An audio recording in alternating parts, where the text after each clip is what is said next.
இந்த மாதிரி ரொம்ப ரொம்ப சாஃப்டாக ஜூஸியான ரவா லட்டு எப்படி பண்ணுறதுன்றதை நம்ம இந்த வீடியோக்குள்ளே போய் பார்க்க போகிறோம். ரொம்ப ரொம்ப சாஃப்டாக இருக்கும், பிகினர்ஸும் ஈஸியாக செஞ்சிடலாம். இது வந்து எந்த அளவுக்கு சாஃப்டாக வந்திருக்குதுன்றதை நான் உங்களுக்கு காட்டுறேன்.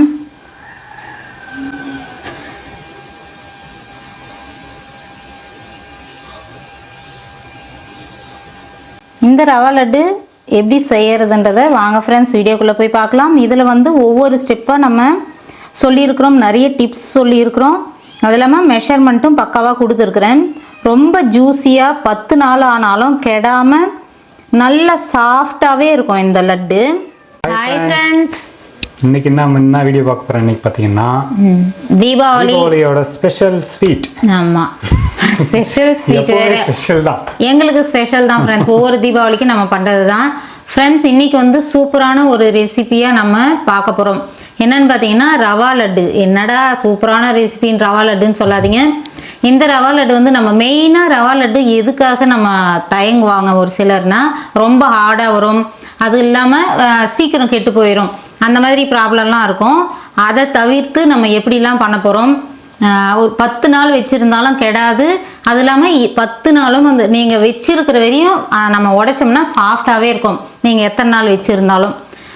அந்த மாதிரி வந்து நம்ம ரவா லட்டு செய்ய போகிறோம். அதுக்குண்டான டிப்ஸ்லாம் நம்ம சொல்ல போகிறோம். டிப்ஸோடு நம்ம ரவா லட்டு செய்கிறத பக்கா மெஷர்மெண்ட்டோடு கொடுக்க போகிறோம் ஃப்ரெண்ட்ஸ். வாங்க ஃப்ரெண்ட்ஸ் பார்க்கலாம்.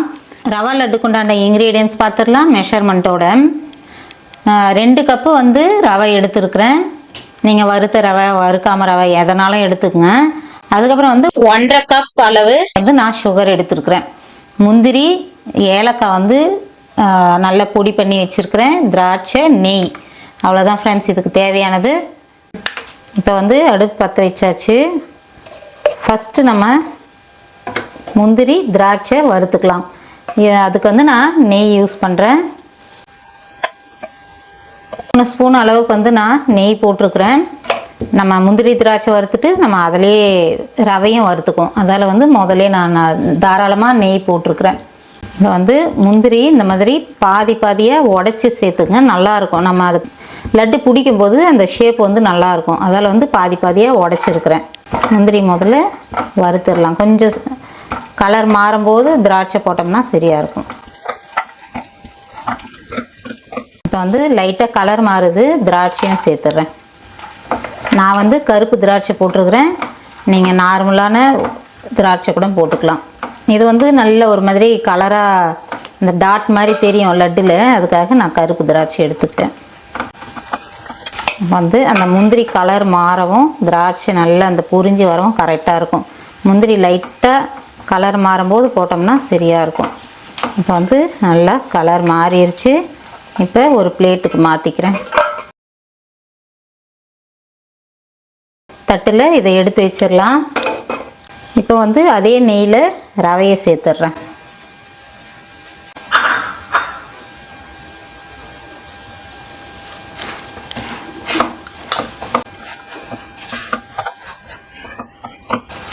நெய் வந்து 4 ஸ்பூன் ஊற்றினேன். உங்களுக்கு எக்ஸ்ட்ரா நல்ல ஃப்ளேவர் வேணும்னா இன்னும் கூட 2 ஸ்பூன் ஊற்றிக்கலாம். இப்போ ரவையை பார்த்தீங்கன்னா கரெக்டான பதமாக எடுத்துடணும் ஃப்ரெண்ட்ஸ். ஒரு மாதிரி ரொம்ப செவந்தும் எடுக்காதீங்க, நல்ல அந்த பொறன்னு வரும், அந்த டைமில் ரவையை நிறுத்திடணும். நல்ல செவக்க வறுக்காதீங்க, வறுத்திங்கன்னா வந்து கொஞ்சம் ஹார்டாக இருக்கிற மாதிரி இருக்கும் லட்டு. நான் டிப்ஸோடு சொல்கிறேன். நம்ம செய்கிற மாதிரி அடுத்தடுத்த ஸ்டெப்பு நீங்கள் கரெக்டாக பண்ணிங்கன்னா சூப்பராக சாஃப்டாக கிடைக்கும். நார்மலாக நம்ம செய்கிற மாதிரி இல்லாமல் இன்றைக்கி வந்து லட்டு டிஃப்ரெண்ட்டாக தான் கொடுக்க போகிறேன் ஃப்ரெண்ட்ஸ். இந்த மாதிரி பண்ணிங்கன்னா நல்லா சாஃப்டாக இருக்கும். நம்ம யூஸ் பண்ணுற வரையுமே வந்து அந்த ஹார்டாகவே இருக்காது, நல்லா சாஃப்டாகவே இருக்கும் கடைசி லட்டு வரையும். இப்போ பாருங்கள் நல்லா வந்து இந்த பொரிஞ்சு வருது. பார்த்தீங்கன்னா முதல்ல போட்ட ரவை விட இப்போ பாருங்கள் நல்லா பொறன்னு பொரிஞ்சு வருது. இந்த டைமில் வந்து நம்ம அடுப்பை ஆஃப் பண்ணிடுறோம். சின்ன நம்ம அந்த மெத்தடு நம்ம யூஸ் பண்ணோம்னா கரெக்டாக வந்துடும் ஃப்ரெண்ட்ஸ். எல்லா பலகாரத்துக்குமே அதுதான் நான் சொல்கிற மாதிரி. நம்ம சின்ன விஷயம் தானே அப்படின்னு அதை அவாய்ட் பண்ணுவோம், ஆனால் அதுவே வந்து கரெக்டான பதம், கரெக்டான டேஸ்ட்டுக்கு வராது நமக்கு எதுவுமே. இப்போ பார்த்தீங்கன்னா பாருங்கள் நல்லா பொறன்னு வெள்ளை வெள்ளையாக வருது பாருங்கள். ஃபஸ்ட்டு போட்ட ரவைக்கும் இதுக்கும் வித்தியாசம் இருக்குது. இப்போ கலர் மாறல. இது வந்து நான் ஒரு பிளேட்டில் மாற்றிக்கிறேன்.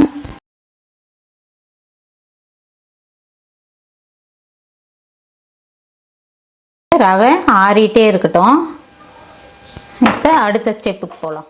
அதே வாணலியில் நம்ம சர்க்கரை சேர்த்துக்க போகிறோம். 1 கப்புக்கு 1 கப் சுகரும் நம்ம சேர்த்துக்கலாம். ஆனால் கொஞ்சம் நல்லா இனிப்பாக இருக்கும். 1 கப் ரவைக்கு வந்து 3/4 கப் அளவுக்கு நான் எடுத்துருக்கிறேன். மொத்தம் சேர்த்து வந்து 1.5 கப் சுகர் இப்போ சேர்த்துக்கலாம். அதே மாதிரி தண்ணியும் கரெக்டா அளவா எடுக்கணும் ஃப்ரெண்ட்ஸ். இந்த கப்ல வந்து 2 கப் அளவுக்கு ரவை எடுத்துக்கிறேன். அதுக்கு வந்து 1 கப் தண்ணி வந்து நான் சேர்த்துக்கிறேன். எப்பயுமே வந்து இந்த மாதிரி பிகினர்ஸ்க்காக சொல்றேன். முதல்லயே அடுப்பு பற்ற வச்சுட்டு சர்க்கரை கொட்டி அதுக்கப்புறம் பொறுமையாக தண்ணி ஊற்றுனீங்கன்னா சர்க்கரை வந்து கீழே டக்குன்னு கருக ஆரம்பிக்கும், கலர் மாறிடும். அதால் வந்து எப்பயுமே சர்க்கரை போட்டுட்டு தண்ணியெலாம் ஊற்றிட்டு அதுக்கப்புறமா அடுப்பு பற்ற வைங்க. ரெகுலராக பண்ணுறவங்களுக்கு வந்து டக்குன்னு ஊற்றிடுவாங்க தண்ணி. இப்போ பிகினர்ஸாக இருந்தீங்கன்னா தெரியாமல் நீங்கள் அடுப்பு எரிஞ்சிட்டே இருக்கும்போது நீங்கள் சர்க்கரை கொட்டிட்டு கொஞ்சம் நேரம் கழித்து தண்ணி ஊற்றுனீங்கன்னா கீழே அந்த சூடுக்கு வந்து சர்க்கரை வந்து கலர் மாறிடும். அதை அவாய்ட் பண்ணுறதுக்காக தான் நான் இந்த ஸ்டெப் சொல்கிறேன். அது எப்படின்னா வந்து கேரமல் மாதிரி ஆகிடும், கலர் சேஞ்ச் ஆகிடும். இப்போ வந்து இது பாகுபதம் எதுவுமே தேவையில்லை ஃப்ரெண்ட்ஸ். நல்லா கொதித்து அந்த பிசு பிசுப்புன்னு இருக்கும் பாருங்கள். அந்த இது வரும்போது கம்பி பதத்துக்கும் முன்னாடியே நல்லா கொதிச்சா போதும். இப்போ வந்து ஏலக்காய் பொடி சேர்த்துக்கிறேன். ஒரு 1/2 ஸ்பூன் அளவுக்கு ஏலக்காய் பொடி. இதில் நம்ம திரும்பவும் நெய் வந்து 1 ஸ்பூன் அளவுக்கு சேர்த்துக்கிறேன். கொஞ்ச நேரம் நல்லா கொதிச்சிட்ருக்குது. கம்பி பதம்லாம் வேணாம், இந்த மாதிரி நல்லா பிசு பிசுன்னு வந்துச்சுன்னா போதும். இப்போ வந்து இதை நிறுத்திடலாம். இந்த ஸ்டெப்பு வந்து கண்டிப்பாக நீங்கள் மனசில் வச்சுட்டு பண்ணுங்கள் ஃப்ரெண்ட்ஸ். இப்போ வந்து அடுப்பை நிறுத்திடுறோம். நிறுத்திட்டு இதே கொதிக்கிற தண்ணியில் நீங்கள் இந்த ரவையை போட்டிங்கன்னு வச்சுங்களேன், அப்படியே கேசரி மாதிரி ரவை வெந்துடும். ஒரு மாதிரி கேசரி மாதிரி வந்துடும். நம்ம லட்டு மாதிரி இருக்காது, நாளைக்கே காளான் பிடிச்சிரும். இந்த ஸ்டெப்பு வந்து கண்டிப்பாக நிறைய பேர் சொல்ல மாட்டேங்கிறாங்க. இதை நல்லா கேர்ஃபுல்லாக பார்த்துங்க. தண்ணி நல்லா இந்த ஜீரா வந்து கொஞ்சம் ஆறட்டும். ரொம்ப கொதிக்குது இல்லை, இவ்வளோ சூடில் போட வேணாம். நல்லா வந்து கை பொறுக்கிற அளவுக்கு நமக்கு இந்த ஜீரா வந்து ஆறி வரட்டும். அதுக்கப்புறம் வந்து நம்ம இதை ரவையில் சேர்க்கலாம். இந்த ஸ்டெப்பு நீங்கள் மிஸ் பண்ணிங்கன்னா கண்டிப்பாக வந்து கேசரி ஆகிடும், நாளைக்கே கெட்டு காளான் பிடிச்சிரும். அதில் வந்து இது கொஞ்சம் நேரம் ஆறட்டும். நம்ம ரெகுலராக பண்ணுறது வந்து பால் ஊற்றி நம்ம உருண்டை பிடிப்போம் லட்டு. பால் ஊற்றுறதுனால என்ன ஆகும்னா ஒரு 2 நாள் 3 நாள் கழிச்சு வந்து ஒரு மாதிரி வாசனை வர ஆரம்பிக்கும். அதை அவாய்ட் பண்ணுறதுக்காக தான் நம்ம இந்த மாதிரி பண்ணுறோம். மோஸ்ட்லி வந்து ஹோட்டலில் பல்காக செய்கிறவங்களாம் வந்து இந்த மாதிரி முறையில் தான் ஃப்ரெண்ட்ஸ் செய்வாங்க. அதால் தான் நான் இந்த மாதிரி பண்ணி காட்டுறேன். நான் மற்ற நாளில் செஞ்சோம்னா இதை காலி பண்ணிடுவோம். இப்போ தீபாவளி டைம்லாம் நம்ம பண்ணணும்னு வச்சுங்களேன், மற்ற பலகாரத்தோடு இது வந்து கொஞ்சம் லேட்டாக தான் நமக்கு காலியாகும். அந்த டைமில் நம்ம பாலில் பிடிச்சி வச்சோம்னா சீக்கிரம் வீணாக போயிடும். அதுக்காக நான் இந்த முறையை நான் உங்களுக்கு சொல்கிறேன். இதுதான் இந்த ரவா லட்டில் டிஃப்ரெண்ட்டு. இது பிடிக்கிறதுலேயும் வந்து அந்த சாஃப்டாக ஆடாங்கிறது நமக்கு வரும். அதையும் நான் லட்டு பிடிக்கும்போது கரெக்டான பதம் எப்படி வந்து நம்ம பிடிச்சா அந்த சாஃப்டாகவே இருக்குன்றது அடுத்த ஸ்டெப்பில் நீங்கள் பாருங்கள். இப்போ வந்து இந்த பாகு வந்து பாதி அளவுக்கு ஆறிடுச்சு. ஃபுல்லாக ஆறுற வரையும் இருக்காதீங்க, பாதியே ஆறிடுச்சு. இப்போ வந்து நம்ம கொஞ்சம் கொஞ்சமாக சேர்த்து எப்படி கலக்கிறோன்றதை பார்க்கலாம். பாருங்கள், நல்லா கொதிக்கும் போது நம்ம ரவை கூட சேர்த்தோம்னா நல்லா வெந்துடும். அதுக்காக தான் நம்ம இந்த ஸ்டெப் பண்ணுறோம். இப்போ பார்த்தீங்கன்னா ஒரு பாதி அளவுக்கு ஆறி இருக்குது. இப்போ வந்து இதை கொஞ்சம் கொஞ்சமாக நம்ம பால் சேர்க்குற பதிலுக்கு நம்ம இந்த ஜீராவை சேர்க்குறோம். அதை கொஞ்சம் கொஞ்சமாக இதோட ஊற்றி நல்லா கலந்து கொடுத்துடலாம்.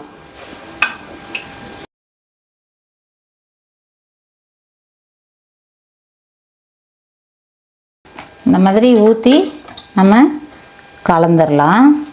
நான் இந்த பாகு தண்ணிலாம் எல்லாம் ஊற்றியாச்சு. இப்போ என்ன பண்ண போகிறோன்னா இது நல்ல ஒரு மாதிரி ஈரப்பதமாக இருக்கும் பாருங்கள். அதால் என்ன பண்ணுறோன்னா கொஞ்சம் நேரம் ஒரு 5 நிமிஷம் மட்டும் இதை அப்படியே நல்லா இப்படி பண்ணிவிட்டு ஒரு 5 நிமிஷம் கழித்து நம்ம லட்டு பிடிக்கலாம். நல்ல அந்த ஈரப்பதம்லாம் இழுத்துரும். ஆனால் நல்லா சாஃப்டாகவும் இருக்கும். இப்பயே கூட பிடிக்கலாம், ஒன்றும் பிரச்சனை இல்லைங்க பாருங்கள். இப்பயும் பிடிக்கலாம். ஒரு 5 நிமிஷம்ன்றது எதுக்காக டைம்னா அந்த ரவை வந்து அந்த ஜீராவை நல்லா இழுத்துக்கும். அந்த டைமில் பிடிச்சோம்னா சூப்பராக இருக்கும். ஒரு 5 நிமிஷம் அப்படியே நம்ம மூடி வச்சிடலாம். ஓப்பன் பண்ணி வைக்காதீங்க, மூடி வச்சிடலாம். ஃப்ரெண்ட்ஸ் இப்போ பாருங்கள், ஒரு 5 நிமிஷம் கழித்து நான் எடுக்கிறேன். நல்லா ட்ரை ஆயிடுச்சு பாருங்கள். இப்போ வந்து நம்ம பிடிக்க ஆரம்பிக்கலாம். வறுத்து எடுத்து முந்திரி திராட்சை சேர்த்துட்றேன். சேர்த்துட்டு இப்போ நாம் கொஞ்சம் கொஞ்சமாக பிடிக்க வேண்டியது தான்.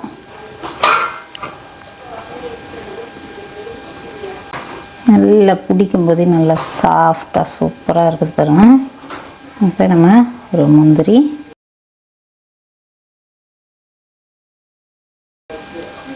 எவ்வளோ ஜூஸியாக இருக்குது பாருங்கள். நல்லா அந்த நெய் அப்படியே கசியுது, அந்த நம்ம ஊற்றின நெய் எல்லாமே அவ்வளோ சாஃப்டாக இருக்குது.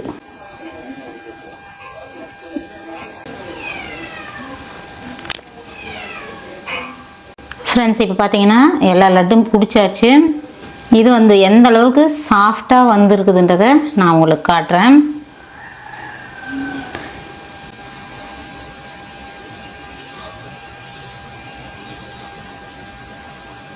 செம்ம ஜூஸியாக இருக்கும்.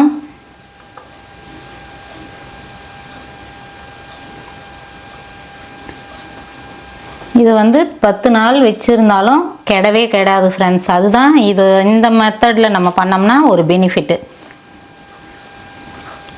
நம்ம நார்மல் நாளில் நம்ம சமைக்கும்போது காலி ஆயிடலாம். இப்போ நம்ம தீபாவளி பலகாரத்தோட கொஞ்சம் லேட்டாக தான் நம்ம காலி பண்ணுவோம். இந்த மாதிரி செஞ்சு வச்சுக்கிட்டிங்கன்னா 10 நாள் ஆனாலும் கெடாமல் அப்படியே இருக்கும், நம்ம பொறுமையாக சாப்பிட்லாம். ஓகே ஃப்ரெண்ட்ஸ், நீங்களும் வந்து செம்மையாக இந்த தீபாவளிக்கு இந்த மாதிரி ஜூஸியான சாஃப்டான ரவா லட்டு செஞ்சுருங்க. இந்த வீடியோ வந்து பிடிச்சிருந்தா லைக் பண்ணி ஷேர் பண்ணி கமெண்ட் பண்ணுங்க. மறக்காம நம்ம சேனலை சப்ஸ்கிரைப் பண்ணி வச்சுருங்க. அப்போதான் நம்ம போடுற தீபாவளி பலகாரம்லாம் அடுத்தடுத்து நீங்க பாப்பீங்க. பாய்.